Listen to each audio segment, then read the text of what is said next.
Okay. Okay. We are live. So good morning, everybody. Thank you for coming to the webinar with GlycanAge and Professor Gordon Lauk and myself from PhysioAge. Today, I'm very happy to introduce, if you haven't met Professor Laus, Gordon is a professor of biochemistry and molecular biology at the University of Zagreb, director of the National Center of Scientific Excellence in Personalized Healthcare, honorary professor of the University of Edinburgh and King's College of London, and member of the Johns Hopkins Society.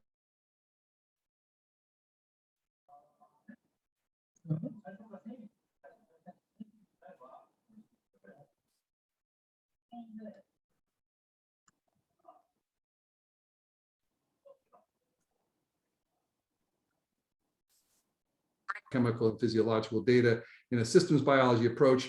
They are trying to understand the, looks like my connection is a little unstable here, understand the role of glycans in normal physiology and disease. Professor Laus co-authored over 200 research articles that are cited over 5,000 times. We've been working with GlycanAge and Professor Laus for the last year or so, and we're going to give a bit of a, Dr. Laus is going to give a bit of a scientific presentation first, and then I'm going to go through some case studies showing the real world application of the GlycanAge test and the information it gives us in helping to manage patients in the practice and in your practices, hopefully. So with that, I am very pleased to pass it over to Professor Laus. Gordon. Thank you, Joseph, for the introduction. And before I start, I would ask participants who have not muted their microphones, please mute your microphones, otherwise some background noise would come in. And let me just share my screen. I hope I'm sharing the right screen. If this is the wrong screen, somebody please warn me. So I will tell you something about the science behind the GlycanAge test of biological age, which we have developed. So we all know that inflammation is one of the main drivers of aging, as well as age-related diseases. And there was a nice cover story in the New Scientist a little more than a year ago, which clearly said, you're only as young as your immune system. And if we could somehow reset our immune age, we will have much less age-related diseases as we are getting older. And one of the important aspects of our immune system are glycans. Glycans to circulating IgG are functional effectors, which have multiple roles in balancing inflammation, both directly deciding to which receptors where immunoglobulin binds, but also interfering with the different interactions between different cells of the immune system.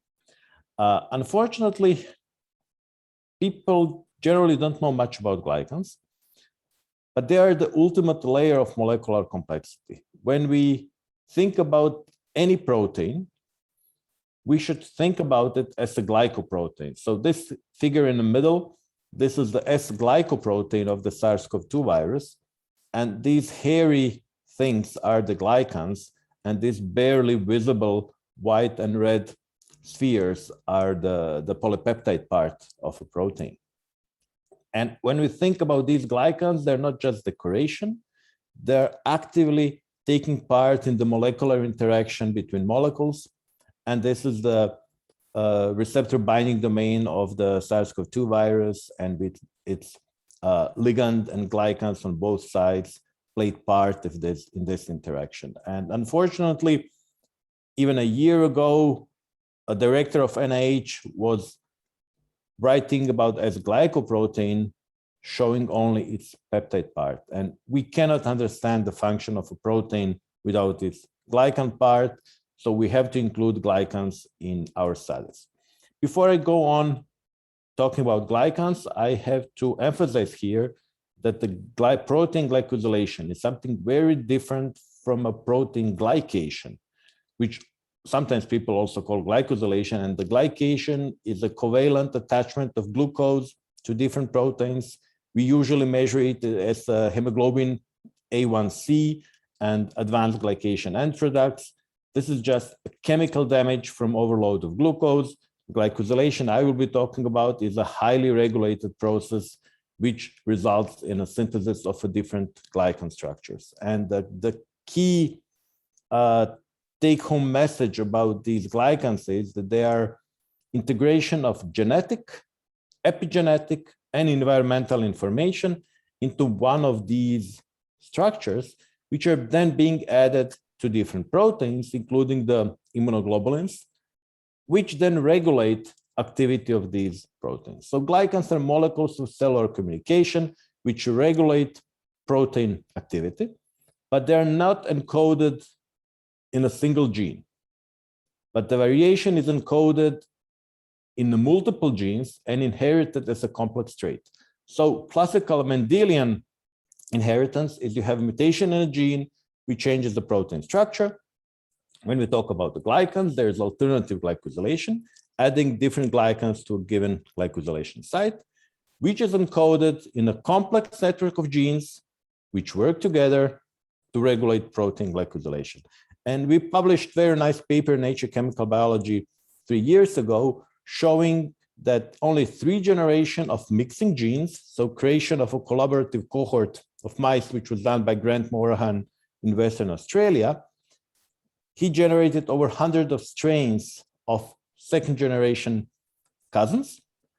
And when we looked at the IgG glycans, so glycans attached to antibodies, we can clearly identify on a principal component plot strains of different mice. So mice became different just by reshuffling the genes. And the same thing happens to humans. So just by reshuffling the genes, each of us is different in a way we glycosylate immunoglobulins, in a way our immune system works. So to make kind of analogy, so gene is a blueprint. We have 20,000 genes, which give a map how each of our proteins will look like. Then we have instruction booklet. This is epigenetics. So methylation, histone acetylation, all those epigenetic modifications decide when will each of these 20,000 genes be active in which tissues, in which times, in response to different conditions. If we think about a protein, it's a kind of a basic car. This is the Yugo car made in former Yugoslavia in the 80s, even exported to US for some time. It's really the basic, but it moves. While if you add glycans, then you get something like this hypercar. This is the Rimac Nevera, the fastest electric car in the world, also made in Croatia. So genes are a blueprint, epigenetics is instructions, glycans are the final effectors. They're the one who actually do the work. And slightly less than 9 years ago, 2 aging clocks were developed. One was epigenetic and the other one was glycan. And incidentally, they were published on the very same day, on the 10th of December 2013. And epigenetic is much easier to measure. There are many labs who can measure epigenetics. And today we have many commercially available epigenetic tests. And the only problem with them is that each of these tests is measuring something different.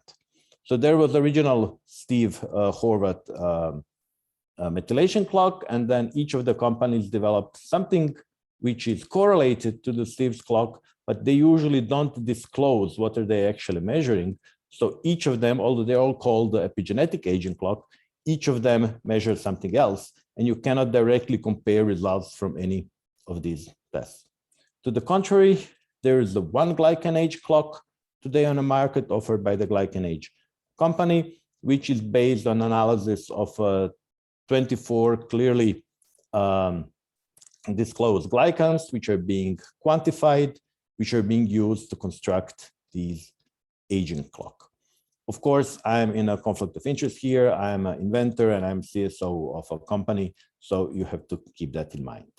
But we have a lot of science which is behind this GlycanAge clock of aging, and we have published over 100 publications related to it, some of them in a really prestigious journal like the Circulation for Cardiovascular Diseases, Gastroenterology for inflammatory diseases, several Nature journals, Diabetes Care, and so on.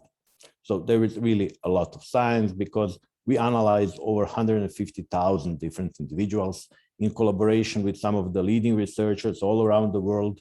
In principle, if somebody has an interesting cohort and publish an interesting paper, we get in touch and we find a way to collaborate and add glycomic data to all these fantastic samples and other data they collected.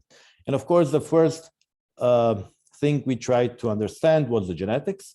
So how do genes regulate protein glycosylation? And we published a series of so-called GWAS papers in over a decade now, which identified a map of over 40 genes which regulate IgG glycosylation. And these genes, some of these genes are known risk factors for different diseases. When we did the pleiotropy map, and this was published last year in Science Advances, we found 94 different phenotypes which are regulated with the same gene variants which regulate IgG glycosylation. And some of these phenotypes are kind of intuitive, like systemic lupus, type 1 diabetes. These are diseases where we know immunoglobulins are important, but also we see these genes to be risk factors for Parkinson, for dementia, for cholesterol concentration, which was not so intuitive. And when we looked in many, many different cohorts, we noticed that the changes which we see in a disease, most of the times reflect the change we see with aging. So the last 4 bars are aging cohorts, so just comparison of young and old people. All other bars are different diseases from lupus, ulcerative colitis, Crohn's disease, colorectal cancer, diabetes, and so on. And we see that these glycans, which are pro-inflammatory, they go up in aging and diseases, and anti-inflammatory go down. And this change actually often happens before the disease develops. And we think that these IgG glycans are functional effectors which regulate inflammation. And by regulating inflammation, they contribute to disease development. For example, when we look at the COVID, which is currently, the only disease which people are thinking about, we know that the age is a primary risk factor with over several thousand-fold larger risk in older than younger individuals. But it's actually not only the chronological age, it's actually the metabolic health and kind of biological age, which is the key risk factor, because majority of young people who got severe COVID were actually not metabolically healthy. And this is something what David Sinclair and I proposed early last year, when we said that we should look at the biomarkers of biological age, because they will be better predictor of severe COVID-19 than just the chronological age. And the glycans are here, of course, a top candidate because they integrate genetic, epigenetic, and environmental factors into a simple index which can be easily quantified. And when we looked into the COVID cohorts, we did see this thing. We see that the people with older glycom had a higher chance of developing the severe COVID than the people with the younger glycom on top of the chronological age. And interestingly, also GlycanAge strongly changes when people actually have COVID, so it's a part of the disease, but only if a disease is severe. If a disease is mild or asymptomatic, and this is a cohort of people having samples being taken on a weekly basis, and the conversion of blue to red is the moment they got COVID, we actually did not see the change in IgG glycom if the disease was mild. And we are doing many studies of linking glycans and the disease. Something which is maybe the most promising are cardiovascular diseases. We did a large cohort 4 or 5 years ago. It was published 3 years ago. We looked at over 3,500 people in England and Scotland. And we noticed that the glycans today strongly associate with the cardiovascular disease risk score. And using this knowledge, we went to a population cohort called EPIC, where the samples were collected over 30 years ago, clinically followed up subsequently, and looked at the samples at the beginning to see how predictive they are for disease development in future. And we learned that the glycans at the baseline in men are as predictive as the entire AHA score. So entire American Heart Association risk score is contained within these few glycans which we measure. And actually in women, only a single glycan plus age was more predictive than the AHA score. And we believe that these glycans actually have important functional role in development cardiovascular diseases, because there are some studies showing that these hyposalinated IgG, so-called all IgG, is promoting hypertension by binding to the Fc gamma receptor 2b in endothelial cells. And we teamed up with Phil Scholl, who originally published that paper. And after we confirmed in the human cohorts that we see changes in glycans before hypertension is diagnosed, we did a large study where Phil was feeding mice with a dietary supplement called MANAC, which is N-acetylmonosamine, which is promoting IgG cellulation. So normally, if you have mice, you put them on high-fat diet, mice become obese, they lose IgG cellulation, so IgG they have becomes older, and they develop hypertension. But in a group of mice which are fed MANAC, the precursor of salicylic acid, they did become obese, but their IgG cellulation was not lost. So they had higher level of IgG cellulation than the control mice, and they did not develop hypertension. So just simple dietary supplement MANAC was sufficient to prevent hypertension development in obese mice in this experiment, and this was published in Circulation 2 years ago. And we do not have experiment in humans. At the moment, there is a price issue because this MANAC is not massively produced. It's extremely expensive. You can't afford a human clinical trial.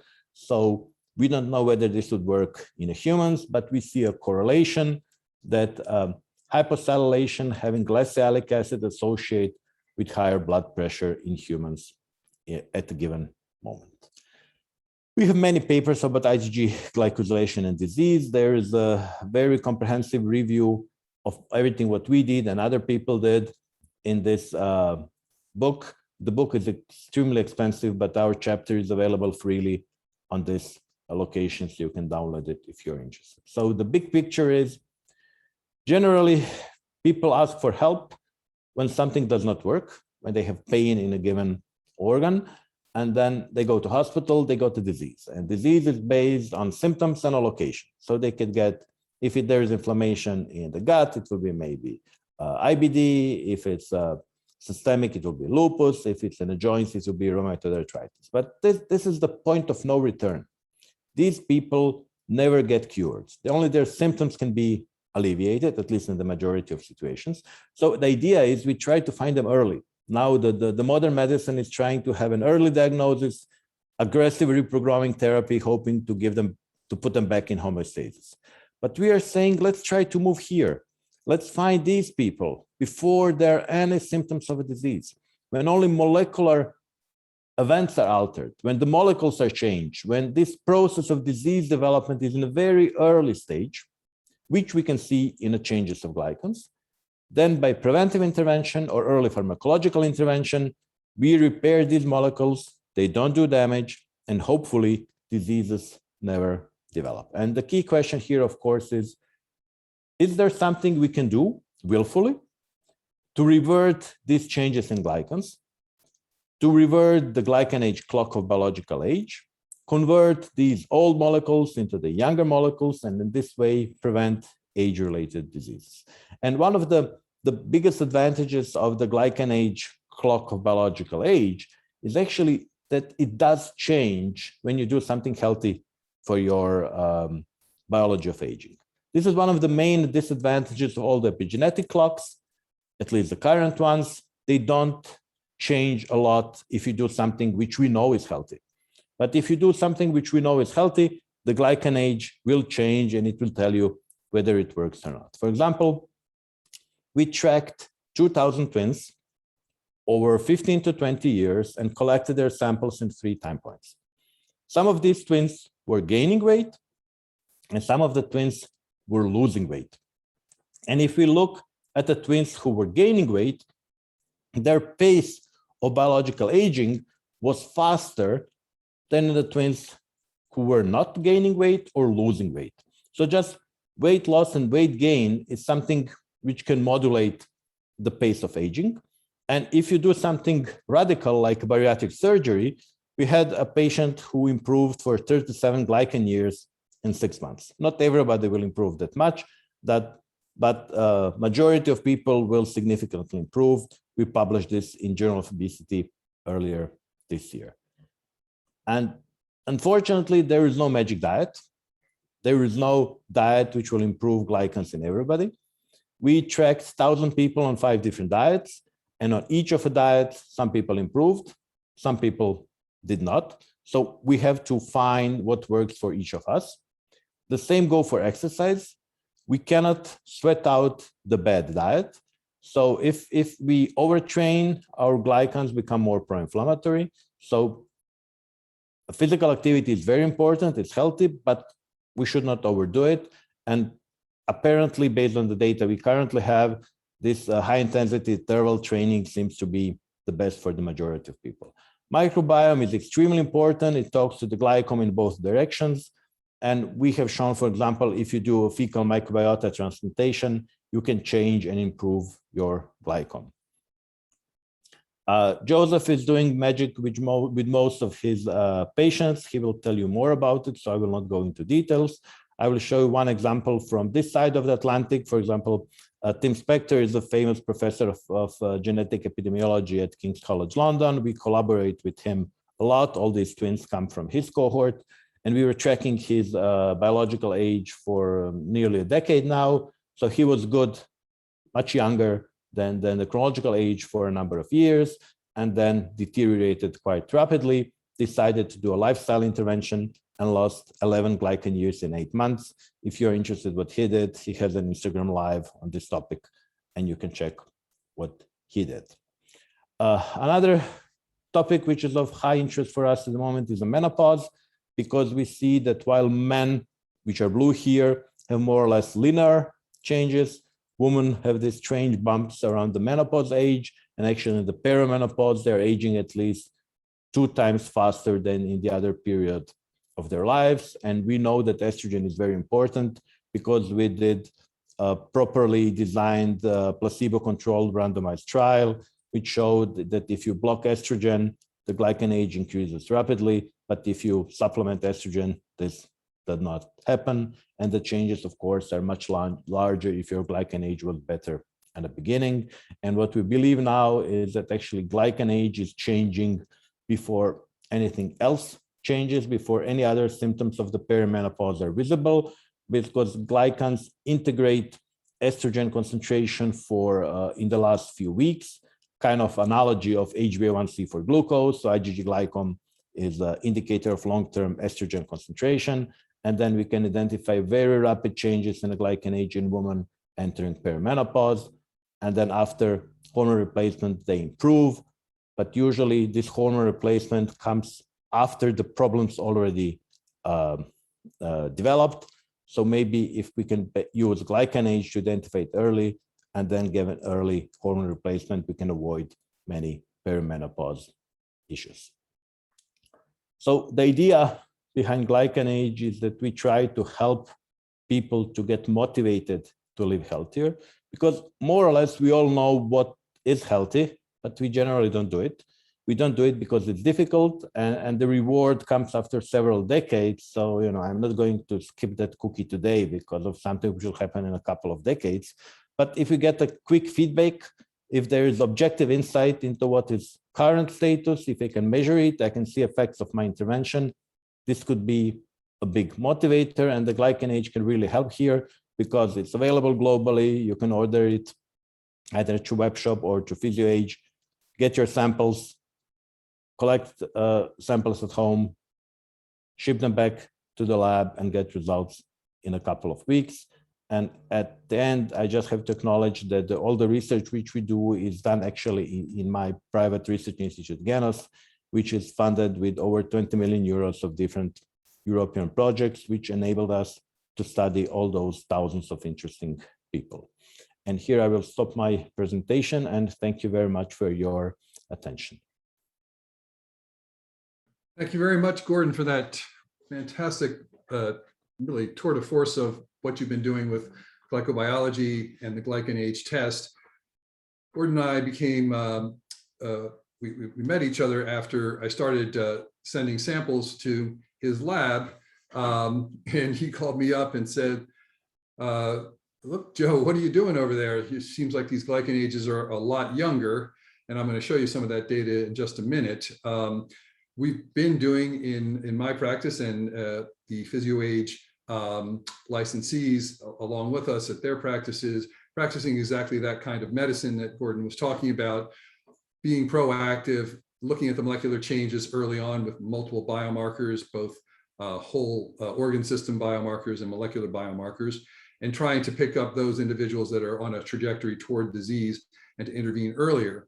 And GlycanAge seems to be, no, not seems, it is really a terrific tool for picking up changes and to see whether or not what you're doing in your practice is beneficially affecting your patients.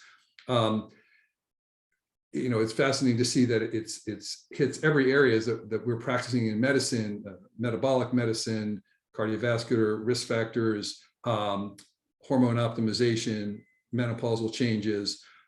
So it's a very, very useful tool. Let me share my screen just a second here. And share. Okay. So let me go back. This is, we've accumulated now over the past little over a year, maybe a year and a half, 187 individuals who have had GlycanAge tests. I have a fairly mature practice and stable practice. So a lot of these individuals are already on therapy and have been on therapy for 10, 15, 20 years. But when we look at all those patients, you can see on the left that the average chronological age is 62.6 of the people that we've tested GlycanAges in, and their overall average GlycanAge is 43.8, which is a huge difference between the two. It's about 18 years or so. And the p-value on that difference is 10 to the minus 34. So it's quite a significant difference. That's 105 males and about 83 or so, 82 or so females. Now, most of these people are on multiple interventions, but they're all on hormone optimization. They're working on getting their body composition ideal at an ideal level. Other interventions as well. But if you look at baseline over here, let me just move this over. Patients that come in new in the past year and a half to the practice, about 50 of them, 19 of them being male.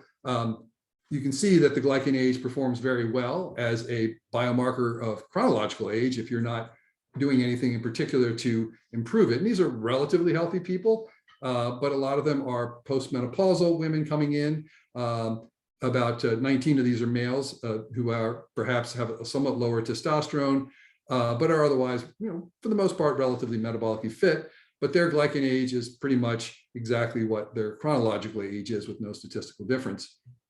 So in the practice, once patients been on therapy for a while, and certainly patients that have been on for a long time, you can see a very, very large difference.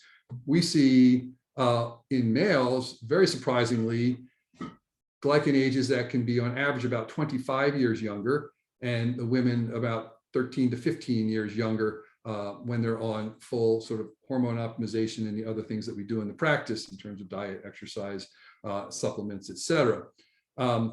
To give you an idea about what happens with some of these patients, you'll see here a 57-year-old postmenopausal woman who was new to the practice, came in with symptoms of hot flashes for many years because she had not availed herself of the of estrogen replacement therapy because of still the continuing fallout from the Women's Health Initiative. She was very, very depressed, but metabolically, she worked out regularly. She was not overweight at all. She had reasonable muscle mass. Her blood sugar control was good, but she came in September of 2020 with a GlycanAge of 73 at the age of 57 or so.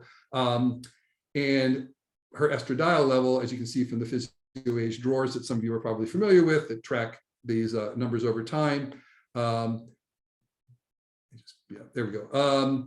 You can see that once we initiated transdermal hormone replacement therapy with testosterone, with estradiol and progesterone, we saw the estradiol level come up. We saw the subsequent GlycanAge, which was just 3 months later, go from 73 down to 65.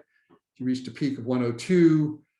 This is the COVID period that we lost her to a bit of follow-up in terms of laboratory testing and GlycanAge, but while she was using her hormone replacement therapy regularly, she had a good estradiol level and her GlycanAge came down. This last time point here is we don't have a GlycanAge to match that. She got a little bit more depressed because of other reasons and stopped using her patch quite as regularly, and probably her GlycanAge will drop off further. I see this in multiple patients, even relatively metabolically fit women that come in, and this is what we tell our patients: do everything you can. You can make it through the menopause, or we don't tell our, the conventional medicine tells our patients, but you really need a certain level of estrogen to keep your glycans in a more youthful state. I mean, I think that's becoming quite evident. And that level is probably somewhere around 50 picograms per ml for the estradiol level. So here is another example of a 73-year-old male that Gordon showed there briefly. He had been a patient in practice for a long time. It was a past personal trainer, kept his metabolic health in pretty good shape, his body fat around 25%, not terrible, but not as good as he had been when he was a little bit younger. When he put on a little bit of weight, his testosterone replacement therapy, and it had not been as good with his testosterone replacement therapy, and then he put a little bit of weight on. So we got him back on testosterone, but because he was a little bit more overweight, he was making a lot more estrogen. And you can see here, it's a little bit small, but his estradiol level got up to 80. And so not having had as much experience with GlycanAges at that point, I put him on a low dose aromatase inhibitor, nothing like a milligram a day, about half a milligram 3 times a week. And it dropped his estradiol down to 35 or so, and then down to 12. And you can see that his GlycanAge at this time point went up to 75. This is the same time point as right here. So even though he had a very good testosterone level. So it's really the estradiol that's mediating the beneficial effect on the glycans. And I now almost never use, or very, very sparingly use, aromatase inhibitors in males, and do not lower their estradiol levels into below 20 or 30. Usually we just have them work further on getting their diet and exercise in shape. And when they have a better estradiol level, they'll have an improvement in their body fat as well, because that's a mitochondrial energizer. And so once we got his estradiol back up again after he stopped it, his GlycanAge went down all the way down to 48, which is a huge decrease. And this happens over and over again in the practice. Let me just show another shot here of, I believe this is my GlycanAge. Yes, so it's a very stable test as well. Unless you're doing something either beneficial or detrimental to your metabolic health, the test stays very, very stable. This is me over the past almost 2 years, a year and 3 quarters. And I'm pretty stable in what I do: 23, 22, 21, 22. We have 77. I have a 77-year-old patient who's got a GlycanAge of 25. He's got good body composition, but not, elite athlete or anything. He works out, but his hormones are optimized. He's on a good supplement regimen. So you really can improve a person's risk of having all the consequences of having older GlycanAges by maintaining their hormones in optimal ranges. One other example I think we have here of another patient just over the course of 3 months going from 46 at baseline when he came in. This is a guy that worked out regularly, was quite metabolically fit, body fat around 18%, who had a lot of muscle and had no other diseases, but wanted to optimize his health. His testosterone was slightly low, put him on testosterone replacement therapy, and within 3 months, he had lost five years. I expect him to continue going down. Next time we check him, which will be fairly soon, and given everything else about him, he'll probably be down in the 20s himself as well. So with that, I'd say this tool is very, very helpful. And I'm now changing estrogen levels in patients, even if they're symptom-free, to get their GlycanAges lower. So if they're running an estradiol level of say 30, they're symptom-free, but they, they're metabolically fit. They're doing what they, they've done everything they need to do. I have some athletes that are in the 18, 19% body fat for a woman, but her estradiol level is a little lower. I see that if I raise it slightly more, take a patch or the cream up 10, 15, 20%, we can get more reduction in the GlycanAge. And I think that is beneficial for the patient in many, many different ways. So with that, I'd like to open up questions to anybody. Do we have any questions, Jerry? None have come in the chat. If someone would like to ask a question, you can either type it into the chat or you can turn on your camera and microphone.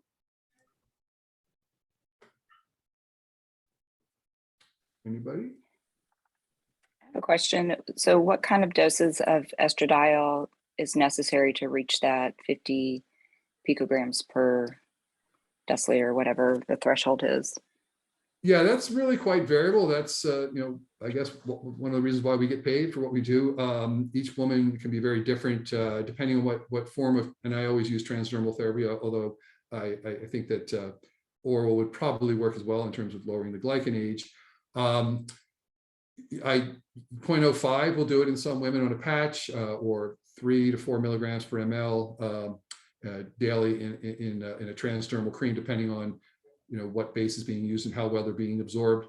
You can see often that if your patients, you've not been able to get them to quit smoking, that they'll need more because of the upregulation of the enzymes that metabolize estrogen get upregulated. So oftentimes you'll also see if they quit smoking that they'll need less estrogen, but somewhere in that range. Usually, if you're using a transdermal patch, the 0.025, 0.0375 will get rid of symptoms, but won't, I don't think, optimize, because you don't get into the 50s and 75 or 100. Remember, women, when they're in premenopausal regularly cycling, they're running between 100 and 200 on a regular basis, and that's when they have their youngest GlycanAges. But we can get, and that's perhaps why our GlycanAge lowering is not quite as much in women in our practice versus males. The delta between chronological and GlycanAge is because we're going traditionally to a level of somewhere between 50 and 100, which is not, the estradiol level they have when they are, premenopausal and regularly cycling, whereas the males, the estradiol level is in that youthful range, but even sometimes a little bit higher, which I think, we're learning now has mostly benefits and almost no adverse effects in males if they run in the 50 range for their estradiol, or even a little bit higher. We have a question coming in through chat. Dr. Scumpia asks, at what age do you give the estrogen, even if a premenopausal woman? And how about to a man who's 50? A man who's 50? 50, yes. Yeah, so males, let me just deal with males first, because as they're a little bit easier with the GlycanAge and hormone replacement therapy, you give testosterone. You don't necessarily need to give estrogen, because testosterone is going to be aromatized to estradiol quite readily, and depending on the level of body fat, sometimes even more than to a physiologic range. So if you give what's a therapeutic dose, which say somewhere between 500 and 1,000 for a total testosterone, or 100 to 200 for a free testosterone, picograms per ml, you'll get aromatization to an estradiol level in the 30, 40, 50 range, depending on their body fat level, and that will cause the decrease in the GlycanAge. In women, again, what was it? The latter part of the question was the females. At what age do you give estrogen, Right. even if to a premenopausal woman? Right. So, I mean, Gordon's data showing that the changes start to occur, is that sort of window that a lot of conventional medicine misses to intervene in the perimenopausal woman and make sure that her estradiol levels don't drop. So what I often do if a woman comes in and her GlycanAge is older, and I was even doing this before GlycanAge to a certain extent, is they'll have fluctuations where they'll have very high estradiol levels and lower estradiol levels. And the GlycanAge is an integrator of those over weeks to months, but I'll often put them on low dose estradiol so that it's not going to cause them to go too high, because it's not going to add when they're having a real pulse of estradiol during the perimenopause, which is known for its wild swings, but it'll keep them from going too low.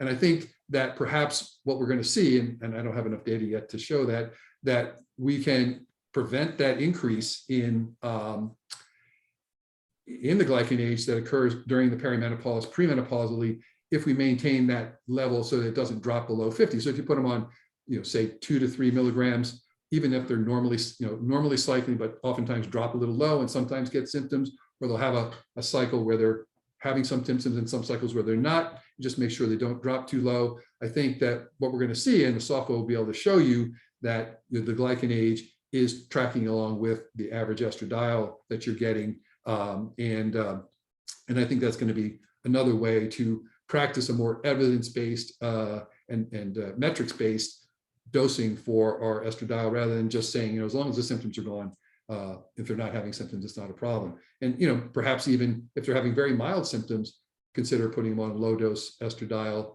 and perhaps testosterone, which can get aromatized into estradiol in a woman as well, to keep that GlycanAge from going up. I think this is going to be a new paradigm that'll be very interesting to watch as we get more data on this.